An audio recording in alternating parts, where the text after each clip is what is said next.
Okay. Good afternoon. This afternoon we are here with Professor Herman Steyn. Good afternoon, Professor Steyn. Good afternoon, Dennis. Thank you very much for joining us. We would like to have a bit of an informal chat with you just to figure out how you entered engineering, how you experienced it, the type of things that you were involved with, and then maybe get some advice to the high school children thinking about engineering. So as a start, maybe could you tell us why did you choose engineering as a discipline? It was actually not that difficult. My father was an electrical engineer, so I decided to also join him, so to speak, but not to do electrical engineering, but to do electronic engineering, because when I was at school, electronics was a thing that was sort of increasing a lot. Electronic devices, electronic computers was just starting to appear, and he gave me an electronic kit, Philips electronic kit, where you can build your own amplifiers and intercoms and radios, sort of crystal sets, and that was the thing that was triggering me to and I was also very keen at school doing mathematics and science, so that was my subjects that was interesting me of interest to me the most. Okay, so after joining university, in some way or form, you became one of the pioneers of the satellite industry in South Africa. Just talk us through how that happened. Yeah, that started about a bit later. I mean, initially I was more into control systems, controlling the brakes of trains, suburban trains, and then in the late 80s, so to speak, there was a space program in South Africa, and they approached me asking me whether I will be interested to go to a university in England, Surrey University, to learn more about small satellites, microsatellites, to go there and do a master's in satellite engineering. So that is really where I started to be involved more and more into satellites, and I did a master's in microsatellite control systems with them. And when I returned back to South Africa, I joined the satellite project that we started here. It was more a military satellite project, and we decided at that stage also it will be a good idea or a good thing to start with a SAMSAT satellite program at university to train students to go and work in the future satellite industry in South Africa. That's very nice in that the students who did projects all got very much hands-on experience and yes, trained under your supervision. I believe you also have a spin-off company that started from within this research. Yeah, so I actually returned during that satellite SAMSAT program.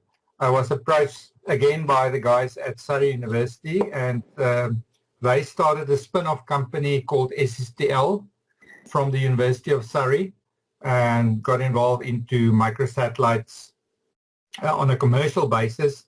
And when I was at a conference in 1996, I met up with one of the guys there, and they said they were looking for a control systems person to join SSTL, to head the SSTL satellite control team. And I went back to them for 4 years in England, and during that time I was involved in a lot of small satellite projects, also projects with ESA, especially the landing on a comet, the Rosetta mission. I was part of a small team building a momentum wheel for the Rosetta lander. And then I came back to South Africa at the end of the 4 years because a spin-off company from the SunSat program started called SunSpace, and I was approached to come back to South Africa because we were in the process of developing a satellite for an overseas customer, and a bit later also to build South Africa's first government-sponsored satellite, Mandela-Sat. And from that program, I joined the university again full-time and started with small satellite, nanosatellite projects with students, masters and PhD students. And a bit later in 2014, we started the CubeSpace, a CubeSpace spin-off company from the university to build control systems for CubeSats, for very small shoebox size satellites. And that is where we now. At this stage, CubeSpace became also a successful international company, and we already developed and produced satellite control systems for more than 100, I would say, clients overseas for their CubeSats. That's fantastic. Could you maybe tell us a bit more about what a control system is? I just realized many of the school children will not appreciate or know what a control system is. Okay, so if you have a satellite, you want that satellite with a camera, for example, or antennas to communicate. You want to point the antennas or the camera to targets on the ground. So to do that, you need to change the orientation of the satellite. And in that way, you can point your camera accurately at the target on the ground, and you can do imaging, take pictures or video of targets on the ground from space, from a distance of 400 to 600 kilometers away. And you need to finally point your camera and in a very stable way point it so your image is not blurred or the video is not is quite stable. So the control system on a satellite consists of sensors to sense the orientation of the satellite, mainly sun sensors, earth sensors, star sensors, imaging the stars. And then you have wheels, reaction wheels. It's basically a disc that you turn with a motor, electric motor. And if you turn the disc in one direction, the satellite will rotate in the opposite direction, sort of action-reaction forces.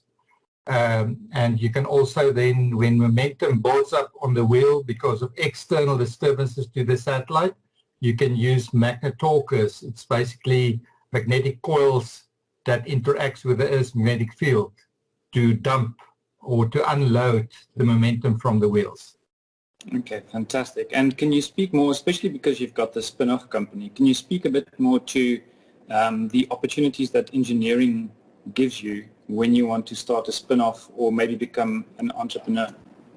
Yeah, if you study engineering, I mean, you can go and work anywhere in the world. So there's many examples of engineers that work for a couple of years overseas. And I think we in South Africa still get a very thorough engineering training, is that we can adapt easily in any environment, engineering environment, and apply the skills you've learned at university and become and you can become a good engineer, an engineer that has the necessary skills to be very useful.